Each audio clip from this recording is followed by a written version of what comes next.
के इस कार्यकर्ता सम्मेलन में मंच पे मौजूद बहुत ही सम्मानित शाहपुरा के लोकप्रिय विधायक बड़े भाई मनीष यादव जी, मंच पर बैठे सभी सम्मानित पदाधिकारीगण, जनप्रतिनिधिगण, सरपंचगण, तमाम सम्मानित मंच का मैं सबसे पहले तो साधुवाद करता हूं, धन्यवाद करता हूं। मंच के सामने बैठे मेरे सभी युवा साथियों, माताएं बहनों, बड़े बुजुर्गों, आप सबको पता है साथियों, आने वाले 19 तारीख को जयपुर ग्रामीण के अंदर लोकसभा के चुनाव का मतदान का दिन है।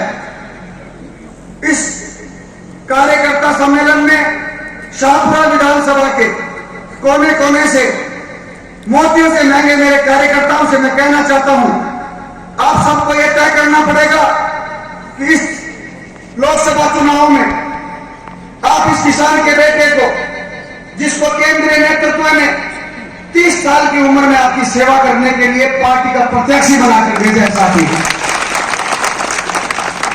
मैं मंच के सामने बैठे मेरे किसान भाइयों से, नौजवान साथियों से कहना चाहता हूं कि मैं भी आप सबकी तरह एक किसान परिवार से, साधारण परिवार का बच्चा हूं, बेटा हूं। मैंने भी छात्र जीवन से निकलकर राजस्थान विश्वविद्यालय में जब 2008 के अंदर मैंने एडमिशन लिया था, तब मैंने विश्वविद्यालय के अंदर किसान के बेटों को संघर्ष करते हुए देखा, उनकी आंखों में आंसू देखा। तब मुझे लगा कि किसान के बेटों के आंसू को पोंछने का समय आ गया है। मैंने छात्र राजनीति शुरू कर दी। उस दौर के अंदर विश्वविद्यालय के अंदर मनीष यादव जी जैसे लोकप्रिय नेता, लोकप्रिय छात्र नेता विश्वविद्यालय के छात्रों के लिए लड़ाई लड़ रहे थे। हम सबने मनीष यादव जी को देखकर विश्वविद्यालय के अंदर छात्र राजनीति को आगे बढ़ाया, और मनीष यादव जी ने भी हम जैसे युवाओं को विश्वविद्यालय के अंदर अपना भाई समझकर हमेशा साथ लेकर चलने का काम किया।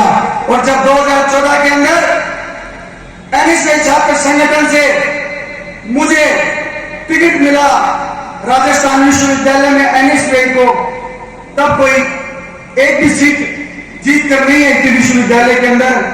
मैंने 5-6 साल तक कठोर परिश्रम करा, रात दिन एक करा, गांव ढाणी के छात्रों की विश्वविद्यालय के गेट के ऊपर खड़े रहकर अनेक, चाहे वो सीट वृद्धि हो, चाहे फीस वृद्धि हो, अनेक मुद्दों पर लड़ाई लड़ी। और काफी सालों के संघर्ष के बाद मुझे मौका मिला।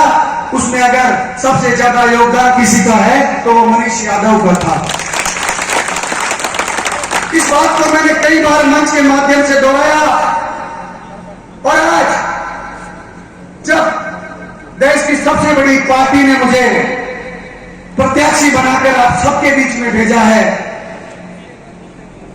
तो इस मंच के माध्यम से मैं कहना चाहता हूं कि आप सबको आश्वस्त भी करना चाहता हूं, आप सबसे कहना चाहता हूं कि आपके इस भाई, आपके इस बेटे को, एक किसान के बेटे को, स्थानीय व्यक्ति को, आप सबको इस बार इसकी मदद करनी होगी, मेरी मदद करनी होगी। मैंने जीवन में बहुत बार संघर्ष किया, बहुत सालों से संघर्ष किया है, और आप सबसे मैं कहना चाहता हूं कि आपने जिस प्रकार से भाई मनीष यादव जी ने हमेशा संघर्ष किया है, 3 चुनाव लड़ने के बाद तीसरे चुनाव में उन्हें सफलता मिली है। संघर्ष का प्रतीक मनीष यादव जी, हम सबको इस बार शाहपुरा विधानसभा के अंदर अपने छोटे भाई को साथ लेकर हम सब पूरे जयपुर ग्रामीण के अंदर तमाम किसानों का सहयोग, तमाम इन नौजवानों के सहयोग से आगे बढ़ेंगे। और जो माहौल परिवर्तन का पूरे जयपुर ग्रामीण में, मैं जब 23 तारीख को रात को टिकट की घोषणा होने के बाद 24 तारीख को सड़क मार्ग से मैं कोटपुतली से निकला, तो सड़कों पर जो नौजवानों का उत्साह, जो बुजुर्गों का प्यार मुझे देखने को मिला। निश्चित रूप से जयपुर ग्रामीण ने इस बात तय कर लिया है कि जयपुर ग्रामीण में परिवर्तन होगा। मैं मेरे किसान भाइयों से, मैं नौजवान साथियों से इतना ही कहना चाहूंगा कि आप सबको वो बातें याद रखनी पड़ेगी जब किसान आंदोलन में इस भारतीय जनता पार्टी ने आप किसानों के ऊपर गोलियां चलाई थी। मेरे किसानों के 700 से ज्यादा शहादत इस भारतीय जनता पार्टी की सरकार के टाइम हुई थी। उन किसानों के आंसू को पोंछने का समय आ गया है साथियों, और नौजवानों के साथ जो कुटाराघात हुआ है और अग्नि पथ अग्निवीर जैसी स्कीम लाकर भारतीय जनता पार्टी ने नौजवानों के साथ खिलवाड़ किया है। मैं जब पिछले 10 साल से मिर्जापुर ग्रामीण की गांव गाड़ी के अंदर घूम घूम कर जब मैंने नौजवानों की नब्ज टटोली, नौजवानों ने मुझसे कहा, और पिछले समय से जब ये अग्निपथ अग्निवीर स्कीम भारतीय जनता पार्टी ने निकाली, उसके बाद नौजवानों ने, जयपुर ग्रामीण का नौजवान सबसे ज्यादा सेना की तैयारी करता है क्योंकि वो किसान के बेटे हैं। और जब वो मुझसे मिलते थे एक ही बात उन्होंने कही कि हम सब अगर आपको मौका देंगे और नौजवान आपका साथ देंगे तो आपको भी हमारी बात, हमारे हक अधिकार की लड़ाई लड़नी पड़ेगी। आपको देश की सबसे बड़ी पंचायत में नौजवान किसानों की मांग और हमारे नौजवानों की सबसे बड़ी मांग, इस अग्निपथ अग्निवीर स्कीम को आपको वापस हटाने के लिए हमारा सहयोग करना पड़ेगा। तो मैंने कहा कि अगर आपके आशीर्वाद से, आपके प्यार से मुझे देश की सबसे बड़ी पंचायत में जाने का मौका मिला तो सबसे पहले इस युवा विरोधी स्कीम को वापस करने का काम करेंगे, जिससे कि जयपुर ग्रामीण नहीं पूरे देश के युवाओं को अच्छा अवसर मिले सेना में जाने का। अब हम सबको यह तय करना पड़ेगा कि 20-22 दिन बाद वोटिंग होगी।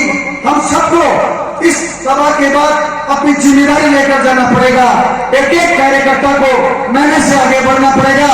जब मैं नामांकन कर रहा था तो मीडिया के साथियों ने मुझसे पूछा कि आपकी पार्टी के बड़े बड़े नेता, आपकी पार्टी के बड़े बड़े नेता पार्टी छोड़कर जा रहे हैं, आप चुनाव कैसे लड़ोगे? तो मैंने कहा कांग्रेस पार्टी का कार्यकर्ता बड़ा मजबूत है।